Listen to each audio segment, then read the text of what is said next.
So our next speaker is visiting us from Greenland. Her name is Nivikka Witjes, and she is the COO in a company called Siu-Tsiu. I hope I pronounced it right. It's a social business that helps young people to integrate into the labor market. And it's the first registered social enterprise in Greenland. Previously, she has also worked for the National Board of Health and Welfare. She grew up in Nuuk in Greenland, but I know she's also been studying in Denmark, and she also has a very international background with her family, so she's also kind of the incarnation of this forum. When I asked her what she loved about her hometown, she said that what she loved the most is her father's vegetable garden, where she goes every summer to live. It's on the fjord, and she spends the whole summer there, living in tents, collecting berries, growing potatoes, and sailing in her boat called Aura. And I thought it really made me want to go to Greenland. But please welcome to the stage, Nivikka Witjes.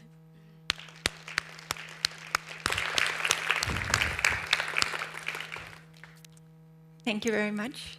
I'm very honored to be here, and we're very honored to be invited to Nordregio. So I will tell you about Siu-Tsiu. Siu-Tsiu is the first registered social enterprise in Greenland. It's a new concept in Greenland. We haven't had it before. The legislation just started becoming active now, and we're the first registered social enterprise. Siu-Tsiu, which means future in West Greenlandic, Siunisak, and East Greenlandic, Tiunita.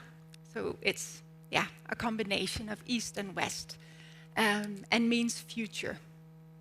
So Siu-Tsiu is a secretariat in Nuuk, which goal is to broaden knowledge of social enterprises and create a model for a Greenlandic social enterprise. And then we have a business in Tasiilaq, the east of Greenland. We, as I said before, we don't have the concept of social enterprises before, and we have quite some issues with having a third of our youngsters not being educated in the educational system or in the labor market. So that's quite a big part of our youngsters who are not employed or not doing an education. We also have recent numbers showing that about 60% of our youngsters from, I think, 18 to 29, only 60% of those have primary school as their highest level of education. And of course, some of them finish late, and so, but it is quite a big problem to tackle. And then also with that, one of the issues is that we import a lot of workers from Denmark mostly, but also Iceland, probably other Nordic countries as well, because we have a labor shortage. So that's why we wanted to create a social enterprise in Greenland, but also because we wanted to make a Greenlandic model. We didn't want to adopt just a Danish model or a model from anywhere else, but we wanted to create a Greenlandic model. That's why we started a business, a social enterprise. So we are working with youngsters who are vulnerable and marginalized. They are in the age group of 16, so after primary school, and the oldest we had was 27. They are not a part of the educational system or the labor market, and they feel a lack, well, they don't feel involved in their own community. They don't feel like they contribute, which makes them very vulnerable. A lot of them have a low self-esteem. They've met many challenges in primary school where they were told that they're not very good at going to school. So what we focus on is different types of manual labor before we started the enterprise in Desilag, we asked them what does the local community need? And some of the things they identified is that they wanted their city to look nicer. They have a lot of houses that are worn down. They also wanted fresh vegetables. Desilag is a hard place to get to. And they wanted eggs. So very concrete. So what we wanted to focus on is becoming an asset, something positive for the community. We wanted to help we wanted to work, not help, but we wanted to work with the youngsters, alongside them, creating work identity, creating a sense of community, feeling like they can belong and they can contribute in a positive manner. So we believe that having this fællesskab, this sense of community, creates a possibility for them to thrive and create a more self-esteem, figuring out what do I want for my future by trying different manual labors jobs. So our goal is that these youngsters, we have 10 youngsters at the time for 10 months. We just finished our first cohort. So the first 10 youngsters have been through Siu-Tsiu. And our main objective is to bridge to local businesses. For example, one of the things we did was paint houses, because that's what the community needed. It's a very tangible way of making a difference, and the youngsters feel like they contribute.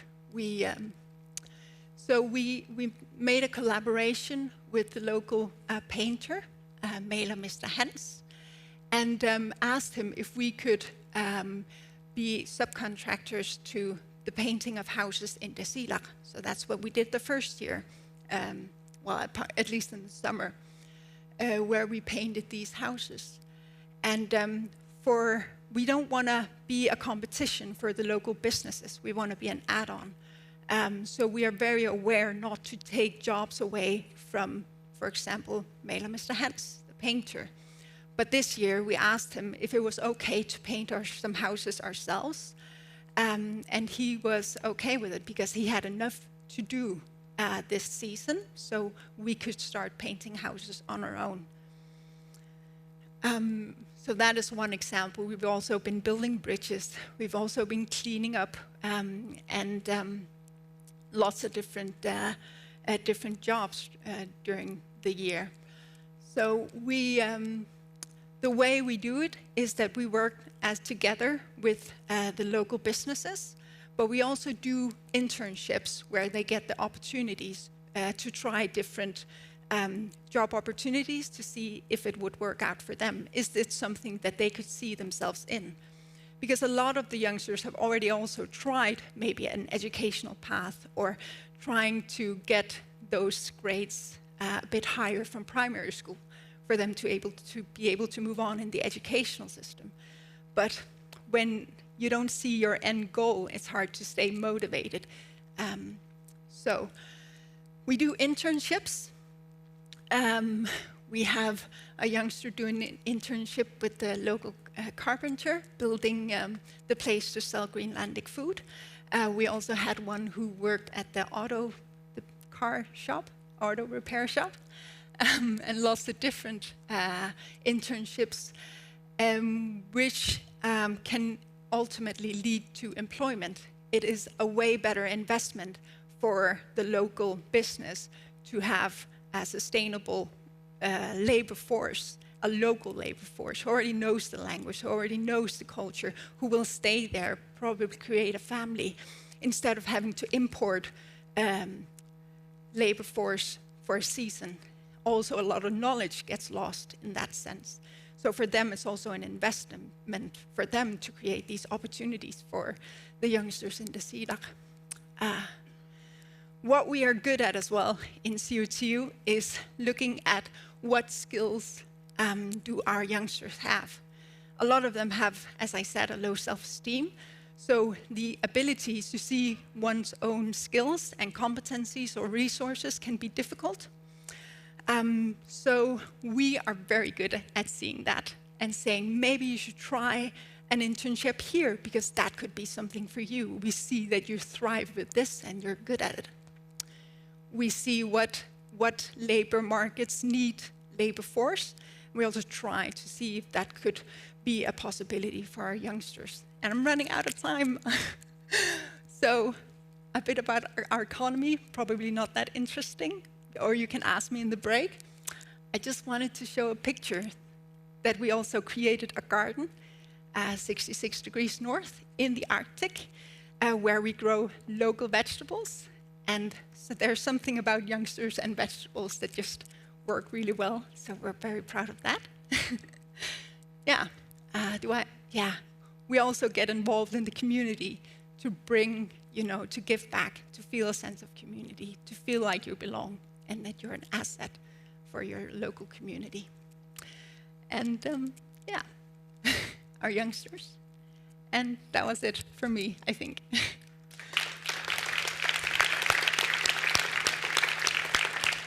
Thank you so much, Nivikka. So if anyone have a question, you can prepare. I will ask mine in the meantime. Yeah. Thank you for a great presentation and very beautiful pictures. I really feel like going to Greenland now after having seen that. Yeah. How do you, is it difficult to get companies to get on board with this program? We haven't had, we don't feel like we had any problems with getting partnerships and collaborations with the local businesses. We feel that most businesses have a big heart and want to invest in the youngsters. But it can be difficult when you don't have the resources to go knock on their door and say, we miss you, or you don't have the opportunity to take as many breaks as needed. So that's where we come in. And we help them build up this work identity so that they will, become an asset to the businesses. It was said here by I think you earlier, that's to try to organize also the labor market so that people who maybe not are able to work 100% also can enter the job market. And I think this is also one of the main points for you, isn't it, with this project? Definitely. We also really want to work on creating a more flexible job market where there is space for youngsters who are not able to work 40 hours a week or have high-skilled jobs.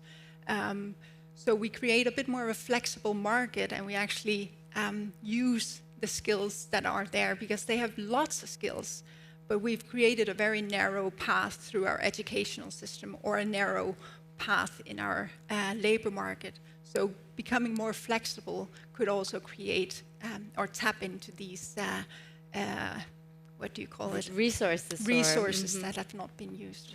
Instead of viewing them as a problem. Instead of viewing it as a problem. And it is a bit of a, you have to invest time, effort, and money into the youngsters, but it's a way of securing a more sustainable labor market later on. So it's worth the investment, both financially, like looking at it in a societal perspective, but also on the individual level. We need all these resources, and we need to be able to see their skills, even though they're not necessarily in a academic sense. Or, yeah. Yeah, it was a lot like you said earlier on the front there to try to include this group of young people.